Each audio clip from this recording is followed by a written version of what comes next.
Welcome back to Inside the Game with CNHI Sports. I'm George Bremer of CNHI Sports Indiana, and it's playoff season in the NFL. So let's waste no time and go out to Boston for our weekly spot with Bill Burt.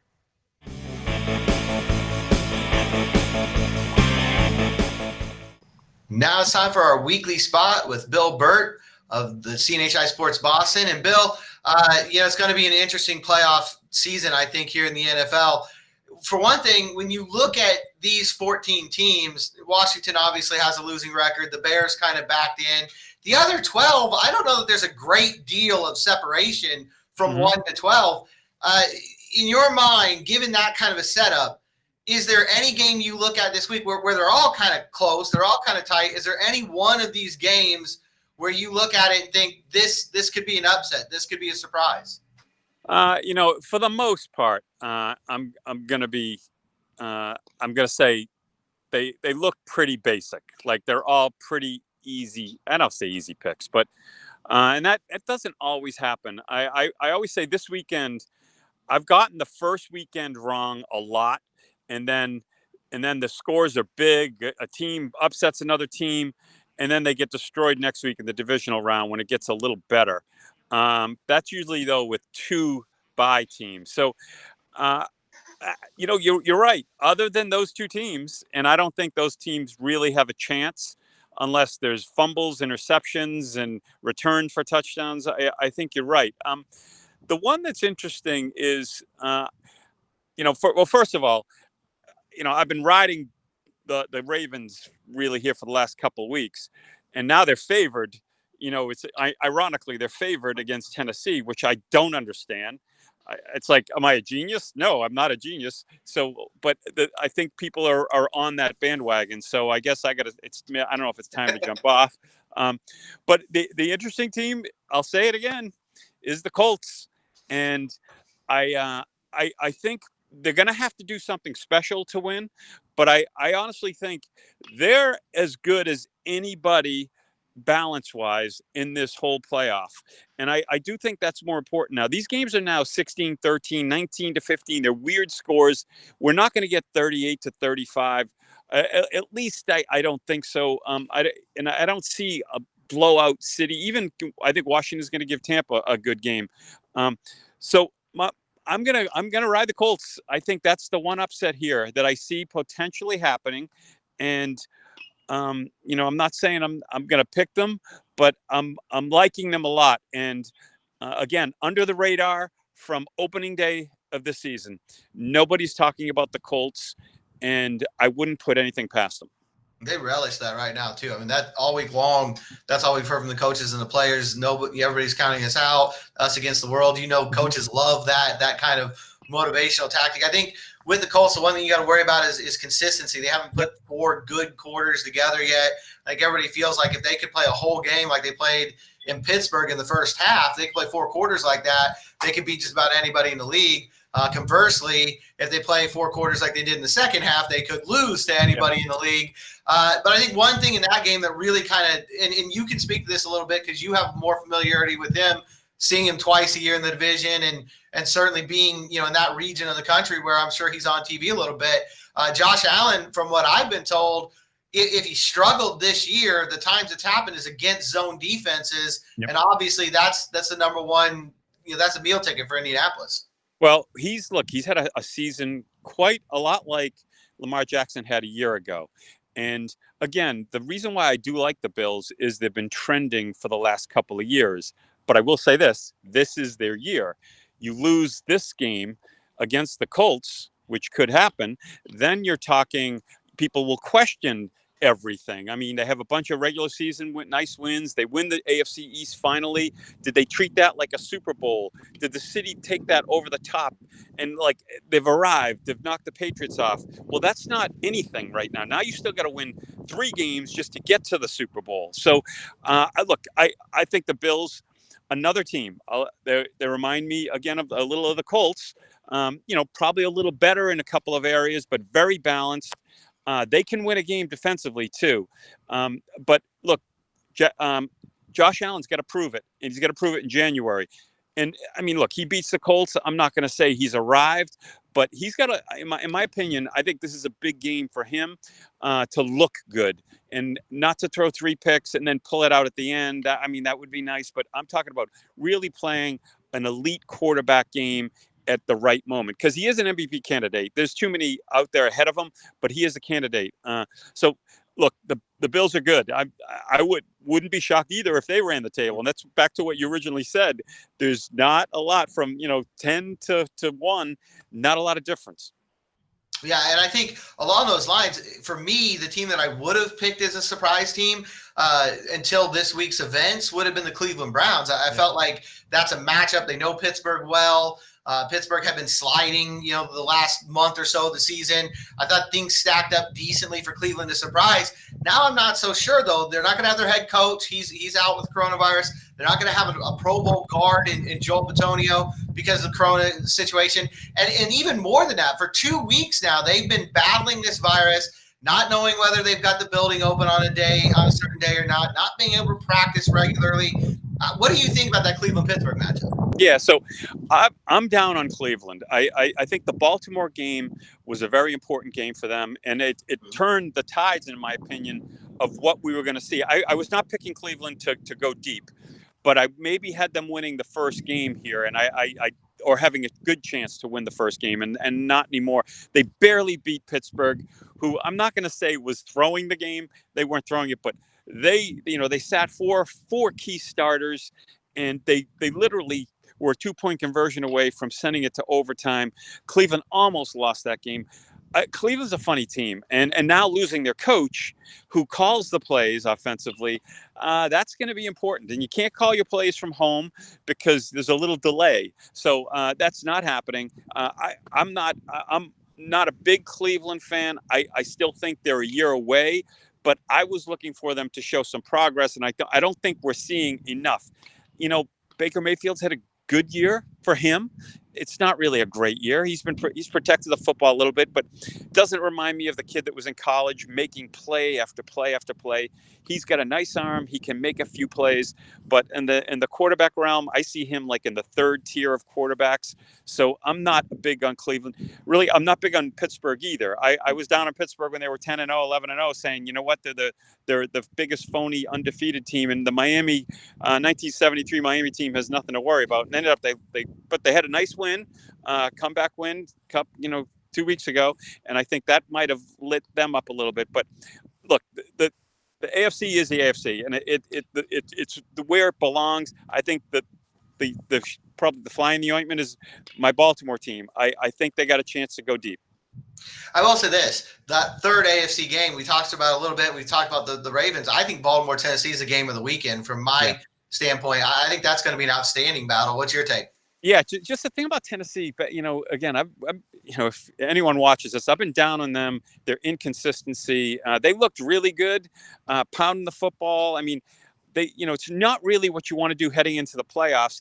Have your big back run for over 200 and need the yards. Now he wanted him for a record to make the 2,000 yard barrier, which is very rare in the NFL. But I'm not into teams that are inconsistent heading into January, and I think that's important. They never had a run. It was good, bad, good, bad, and that to me doesn't win in January. Again, crazy year. Crazier things could happen. Look, I believe they sort of owned Baltimore the way they play. You get a two touchdown lead on Baltimore with this running game, but I don't know anymore. And that's why I pick on Baltimore. I'm not a big. I think Ryan Tannehill is solid. I think the Patriots, if you ask me, got to find a quarterback like Ryan Tannehill who's going to be decent, but he's not going to win games for you. You're going to win games one way with the running back, and that's hard to do. And I think I honestly believe that Baltimore is going to be ready for Derrick Henry this week. We've been talking all year about the possibility of a quarterback getting hot, carrying a team that maybe is a little bit under the radar into the postseason, picking that team up, carrying them to the Super Bowl. Is Tom Brady that guy? Can Tampa Bay be that team? So I sound a little dour here. I'm down on Tampa. And look, when Tampa's moving the ball, especially when he's throwing the ball, they look great. But that's not football in January and February. It's just not that easy. And they're going to run into a 16-13, 20 to, they're going to run into one of those field goal games. And in my opinion, they have the running back Jones. They haven't committed to him, and I think that's going to catch up to him. Again, another team reminds me a little bit of Tennessee. They beat on the bad teams and they beat them up bad. Well, guess what? They are playing a pretty bad team on this weekend, but after that, then no more bad teams. And I think they're one and done. I think they're going to win a game, and I don't think they're going. Believe it or not, I'd like to see Brady do well. I'm a fan. I'm a fan of his game, and I think what he's brought to Tampa is obvious. They're definitely a different team with him, but you need more than that to win right now. And I'm not a fan of Bruce Arians. His mentality is where we can do anything we want whenever we want. Well, no, that's not the wrong thing to say. You're playing some good teams in the NFC. It's probably not going to happen to the divisional round, but I think they'll win this week. One more thing, and I don't want to spoil anything for anybody who hasn't seen the CNHI playoff page yet. Go to your local newspaper, check that out. Should be running some point this week. But if you haven't seen it yet for this video, this is a spoiler warning. But Bill, you picked the Saints to win the NFC. I think they might have the most complete roster, 1-53 in the league. What do you think about them as they're going into this playoff season? I like them. I think, I picked Baltimore as well, but I wouldn't be surprised. KC, New Orleans. I just think New Orleans got a toughness about them, and look, they do run the ball, and Drew Brees has basically given over the reins. His arm isn't what it used to be. He's also allowed. I mean, when I say allowed, but a quarterback comes basically off the sidelines for one play every 2 series, and that's a bit of a change up, and a quarterback with an ego might not really take that. I just think they're mentally ready to win the Super Bowl. I'm not sure if they will. I think they can, and I think, look, I wrote this a couple weeks ago. Someone's got to win 2 Super Bowls, quarterbacks and coaches, and there's a lot of candidates here. One is good. There's a club. They're a bus station full of coaches and quarterbacks with one. There's not a lot with 2. So that's what I'm looking forward to. But I like New Orleans. I think New Orleans is better than Green Bay. No, and I would not disagree with that. I'm stubborn. I'm sticking with my pick from August. I'm sticking with the Chiefs and the Seahawks, but I don't have a lot of faith in that Seattle team. I just didn't want to bend to what I did a few months ago. Bill, thanks a lot for your time again this week. I think it's going to be a really interesting wild card weekend and just the start of a really interesting playoff run. I'm looking forward to it. And look, I know around here, Bills fans are all over Patriots fans. So I think you have a lot of New Englanders rooting for, believe it or not, the Colts. So it'll be interesting. Cats and dogs, man. You never know in this world. Thanks a lot, Bill. We'll talk to you again next week. Thanks, guys. Take care. Thanks, as always, to Bill. You can follow his New England Patriots coverage on Twitter at Burt Talk Sports. You can follow my coverage of the Indianapolis Colts at GM Bremer. Now let's go take a peek at an interesting week in the Big Ten with Elton Hayes of CNHI Sports Pennsylvania and Kevin Brockway of CNHI Sports Indiana.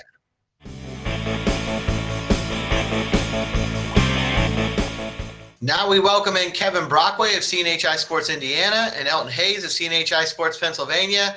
And Kevin, I've got a question to start with here. Did the Big Ten, were they underrated a little bit this year based on the bowl results, or is it more a result of the league not getting 2 bids as they normally do into the New Year's Six bowls, easy for me to say, and then that putting stronger teams in the bowls they did play? Yeah, I think the whole bowl results, it's always a mess because of opt-outs too. You have to factor that into the situation equation as well. Or, in the case of a Northwestern Auburn game, Auburn playing with a interim coach, I'm sure influenced that decision. But interestingly enough, it was Indiana that kind of let the conference down, right? Facing an Ole Miss team without some of its best offensive players, and they still lose 26-20. But overall, I think Ohio State, obviously beating Clemson in the semifinal game and the way they did, certainly made a statement for the league that at the top, this league certainly was very good and was probably justified in, setting things up for Ohio State the way they did. Elton, I'm wondering, because Kevin and I are here in Indiana, so we kind of see this perspective from a very up close personal way. I'm wondering what the reaction is in Penn State circles, if there is any, to IU's decision to cover up the Big Ten logos on their uniforms for that bowl game against Ole Miss. Well, here in Pennsylvania, there's a large segment of the fan base that is not a fan of Big Ten leadership. Dating back to the 90s and most recently 2016 with Penn State winning the Big Ten. And, but they were in favor of it. There are a lot of axes to grind from Penn State fans with the against the Big Ten. And I think they're from some of the stuff that I was reading, they're like, welcome to the club, IU. And, at least someone else knows what it's like now. So they stood in solidarity with their Big Ten counterpart. Kind of misery loves company going on there a little bit. Exactly. They commiserated together. Kevin, you obviously covered that Ole Miss IU game in this IU season, the entire run. How disappointing a performance was this for the Hoosiers? I know they wanted to come out, make a statement that they belong in the Big Ten title game. They belonged at the very least in a New Year's Six Bowl, and it didn't look like that football team showed up in the Outback Bowl. Yeah, a very rusty team. I think the COVID layoff definitely affected them, whether they want to admit it or not. I think missing those last two games, not having that momentum that they had built. And, the backup quarterback situation with Jack Tuttle as well. And then Jack actually kind of hurting himself and playing through most of that game with a separated shoulder in his throwing shoulder. I don't know how he did it, but he managed to do it. He's a tough kid. But really kind of a strange, disjointed game plan, because I felt like they should have tried to establish a run a little more in the first half. Instead went to all these bubble screens, the Whop Fillier that kind of went nowhere. And defensively, against Lane Kiffin's offense, they did a credible job, but they didn't get that big turnover, which had been, their hallmark. 17 interceptions on the season, no takeaways for the only game that season. So, obviously, very similar to a Miami team a few years ago. Indiana was one of those teams that really fed off those turnovers and that fielder offense, and it didn't happen today. It didn't happen on that day. Speaking of toughness, we all kind of talked a little bit about Justin Fields last week. He'd been inconsistent in the 6 games that he'd played. Elton, how big of a performance was that for him in the Sugar Bowl against Clemson on that stage to kind of put Ohio State on his shoulders and lead them into the championship game? That was a career-defining moment. Justin Fields was a Heisman finalist last year. The fact that he only played, I believe, 6 games heading into the playoff kind of dinged his resume this year. And he was, kind of sporadic in his performances. But I've been not a fan, but I've appreciated his talents. I think that he's capable of a lot, and he showed that. To go out there and after taking just that brutal shot in the ribs in that second quarter, to miss one play, to come right back in the following play, one play later, and to throw a touchdown pass to Chris Olave, and then to just finish it out the way he did was it was remarkable. And I think he definitely, for those who doubted his draft stock heading into this first counterpart of the year, I think he kind of got their attention again. I hope he'll be at full strength against Alabama. That time will tell. But a full strength Justin Fields, with his mobility, and then with the fact that he's very, very potent as a passer, I think could prove problematic for Alabama. Of course, there's an alternate universe out there somewhere where he kept that Penn State commitment. You would have covered it in the last 3 years.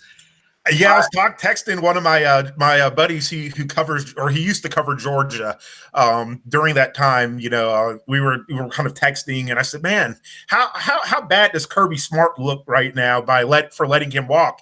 And I was texting him, "You do remember he was a Penn State commit. He was the very first. Penn State was the very first school to offer him a scholarship. He committed, and then later that year he kind of blew up, and just kind of his stock really rose, and he ended up going with Georgia. But that one hurts if you're Penn State. If you're a Penn State fan, I don't see how you can watch Justin Fields beat you 2 years in a row and then come out there and playing for national championship now.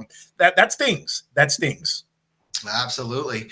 Kevin, that Ohio State team in that semifinal game, we didn't see that particular team all year long. It looked more like the 2019 version in many ways. Is this something they can replicate? Do they have a chance against Alabama in the championship game on Monday night? I think they do because I think Alabama is suspect defensively. I think Florida showed that. I think Ole Miss showed that during the course of the season. Obviously they played a lot better defensively against Notre Dame, but maybe Notre Dame I don't think has the same kind of firepower as Ohio State does. So it's going to be interesting. I think the matchup to watch that's going to be interesting is Patrick Surtain the third on either Chris Olave or Garrett Wilson because that's going to be two future pros, first round picks, probably playing on Sundays, going out with another. I'm really excited to watch that one. Yeah, that should be really interesting. Elton, Devontae Smith, the first wide receiver in 29 years to win the Heisman Trophy, extremely well deserved. What does Ohio State have to do to try to slow him down? I don't know if you can. I really don't know if you can. You could hope I think he said slow him down. You're not going to stop him. I think that he's proven time and time again this season that you can just kind of limit the damage that he does. But what's going to be interesting dynamic now is Jalen Waddle has been cleared to practice. And, even just having him out there as a decoy, it's going to be interesting. But I think Devontae Smith, like you said, first Heisman Trophy winner as a wide receiver in 29 years. He's a dynamic player. And I think you put Sean Wade on him and pray for the best. I think that's honestly your best game plan right now. Yeah, if there's one thing this Alabama offense needs, it's another weapon, definitely. I feel for them with the lack of firepower. It's amazing. It's amazing. It's absolutely unbelievable. Kevin, basketball season underway. IU got a couple wins, gets back in the race a little bit here. But as the Big Ten played out kind of the way you thought it would so far, it seems like ranked teams obviously inevitably playing each other almost every day in this conference. And you just see random kind of results. One team knocks one off, the next night they lose to a different ranked team. Is that what we expect to see as this conference plays out? Yep, a big jumbled mess with teams cannibalizing one another. I think that's pretty much the way it is. Although really a kind of a surprise team not mentioned among the powers, but just showing how good a job Juwan Howard doing is Michigan. I mean, look at Michigan. They've won 9 in a row, 4-0 in the conference, the only undefeated team left in the conference. They'll have some tough tests coming up soon, but so far, so good. They've looked good against every team that they've played. Franz Wagner's playing really well. It's really amazing to see. Illinois, 4-1 right there. Iowa, Wisconsin at 3-1. And then everyone else really just jungled together, a bunch of 2s and 2s, 3s and 3s. Indiana, Michigan State got off to a slow start, but they had a big win against Rutgers, the other night. So I think that, we're going to see that through the course of the season. Last year you had 4 teams share a Big Ten title at 14-6. And I could very, very likely see that to be a similar scenario this season. Kevin, you didn't mention Minnesota. That's what I was going to say. Elton, is That's there right, anything I'm guessing the Golden Gophers might meet that criteria? Yeah, I think they can with Marcus Carr, and they're playing Michigan on a Wednesday night, which will be a good measuring stick for them. That'll be I believe that game is in Ann Arbor, so that'll be a good measuring stick. But like Kevin said, we kind of saw this last year with just the depth of this conference, and every game is a needed one. I was very interested in watching because I went to Maryland, but watching the Indiana Maryland game a couple of nights ago, and that was a huge win for Indiana. Anytime you can get a home win like that against a team like Maryland. I know Maryland was only 6-4 going into the game, but Maryland had some quality wins. It's just a dogfight every single day out there. I mean, Northwestern, which I believe won like no more than 7 games last year, is right now making noise and is proven to be formidable.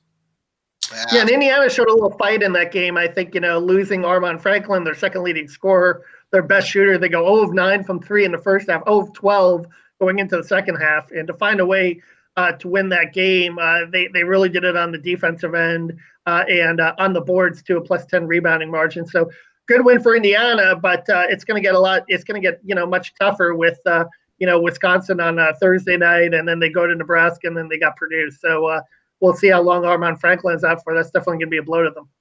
Absolutely. Lots of really big basketball games to come. One more football game left in the season. Guys, thanks a lot again for your time, and we'll talk to you again next week. Sounds good. Thank you. Thanks again to Elton and Kevin. You can follow Elton's Penn State coverage at EHDC12. You can follow Kevin and the Indiana Hoosiers at Kevin Brockway G1. Now let's get a national perspective and check in with Clay Horning of CNHI Sports Oklahoma.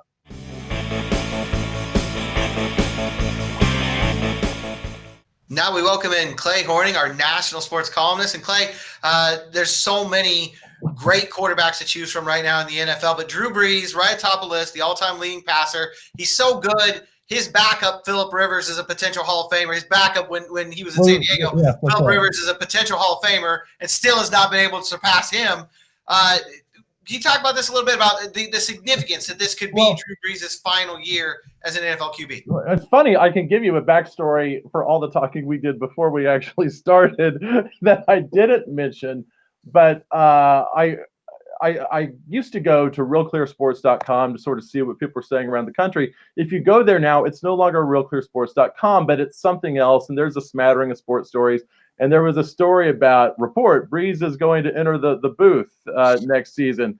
And it was from a tweet, and I cannot remember the person, but a, quote, independent NFL reporter. I don't know the business model for that. I don't know, but he's got the guy whose name I can't remember. He had 44,000 followers. I mean, I don't know how he does this full time without an employer, but it was his scoop, and I've not heard it elsewhere, so I don't know what to believe. But it was actually, I think that maybe the Brees was going to do color from Notre Dame next season. But anyway, like the NBC Notre Dame broadcast. But besides the point, it just got me thinking about Brees as a quarterback and just how many sort of from his generation or very close to it are still in the game. And it's crazy. It's really crazy. He came into the league in 2001 in San Diego, and I did not know this. I could not. I remember him as a Purdue Boilermaker back when Purdue football was a thing, and so anyway, he came in. He was backing up Doug Flutie in San Diego, and then after 2 years as a starter, Phillip Rivers is drafted with the 4th pick. He has 2 more years as a starter. I mean, I don't know if we remember Phillip Rivers waiting for his 3rd season to start at quarterback, but anyway, it came to a head. Who's it going to be? And they went with Phillip Rivers, which it's crazy. Another great discussion was that the right or wrong choice? You'd rather have Brees' team success, but you can't argue with Phillip Rivers' success statistically as a quarterback. And so anyway, but all these years later, Brees is number 1 all-time passing yards. I wish I had it right up in front of me because it's going to be part of the column I'm writing. But Phillip Rivers is 4th or 5th on that list.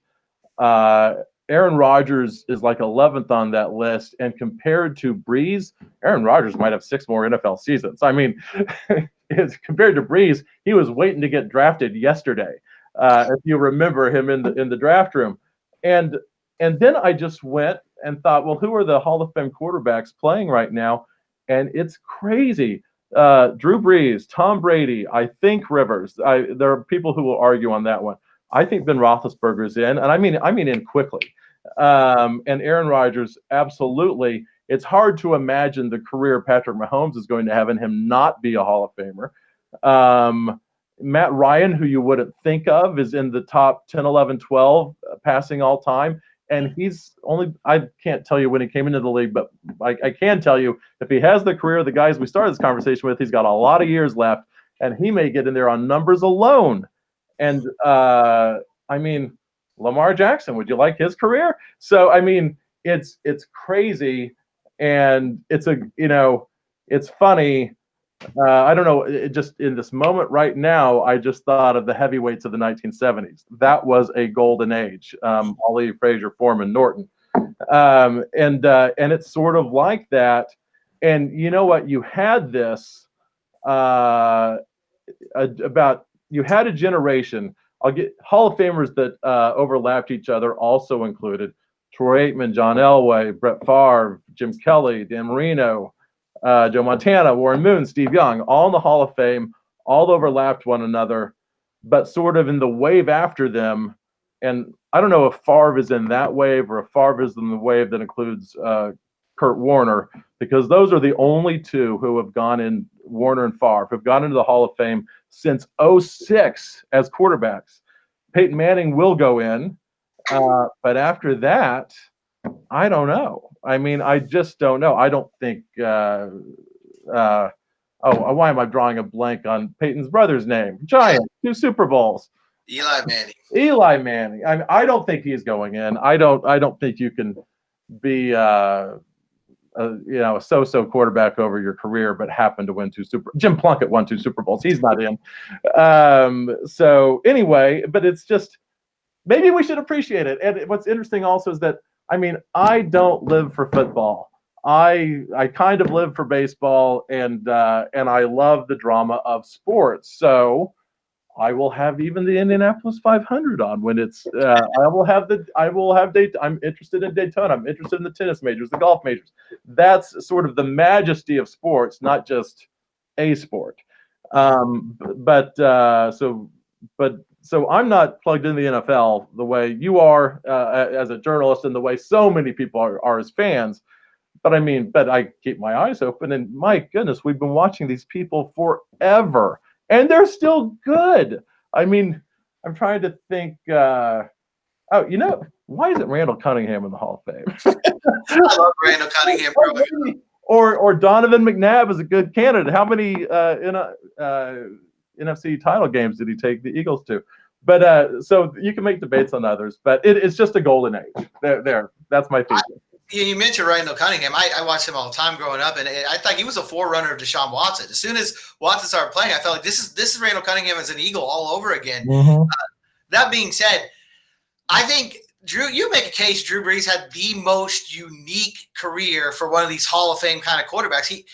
People kind of tend to forget San Diego was gun shy that year. They were still kind of coming off the whole Ryan Leaf disaster. I believe they had the number 1 pick, traded it away because they didn't want to take Michael Vick. They didn't want to get into that whole scenario again. And they ended up getting LaDainian Tomlinson in the first round. I think that pick worked out pretty well for them. Yeah. And then they get Drew Brees at the top of the second round. After 2 years, they decide we don't know what we've got here, because they had 3 years, but 2 years as a starter. We're not sure what we've got here. We're not sure he's going to work out. They draft Philip Rivers. Well, they don't draft Philip Rivers. They trade for Philip Rivers through that crazy Eli Manning deal. And then Brees has his 2 best years as a Charger after that. But at the end of the last season, as he's going into free agency, he suffers an incredible shoulder injury. Nobody knows if he's going to come back. He's going to be the same guy. It scares the Dolphins off. He goes to New Orleans. He becomes a legend. I don't know anybody else with a story like that. Well, I think you're right, and you filled in about 40% of the things I'd forgotten about him. So thank you for that. But no, that's very true. And I'm trying to think. Adrian Peterson had a heck of a career after tearing his ACL, but also nor did any running back. Has any running, but the thing about quarterbacks, they can turn an entire franchise around. And I'm right now thinking, has a running back ever even done that? And did Earl Campbell kind of make Houston viable? But they also had Stabler quarterback after trading for him. And so I don't even know. But you're right. And gosh, quarterbacks have come back from what Alex Smith has done is insane. This is apropos of nothing, but I covered the Heisman Trophy. I was in New York, one of the great trips that my job has ever afforded me, for that Heisman ceremony. Who won that? Did Jason White finish second? Was that 2004? No. He's not that old. We got to go. It's Sam Bradford. It's the year Sam Bradford won, I think. And anyway, I just remember him going up to his parents, not Bradford, but going up to his parents and talking real quickly. And it's after the ceremony, and I think it's the Roosevelt Hotel, and people are milling around the lobby. He walks up to his parents, and then runs out the door by himself into the New York night, which is what I actually said out loud. There goes Alex Smith. And I was just like, God, from that, being such a kid, just wanting to explore New York, after not winning the Heisman, but not being very upset about it. and to just it's crazy. It's crazy. Absolutely crazy. And stories like that. That's why we love sports, right? I mean, that's what draws us to this crazy game, these crazy games. I'll tell you what, there's a lot more out there. I'm sure we'll run out of time here today, but thanks a lot for your time again, Clay. Sure. We'll talk to you next week. All right, appreciate it. We'll see you. Thanks again to Clay. You can follow our national columnist at Clay Horning. Thanks again to all of you for watching. We'll take you inside the game again next week.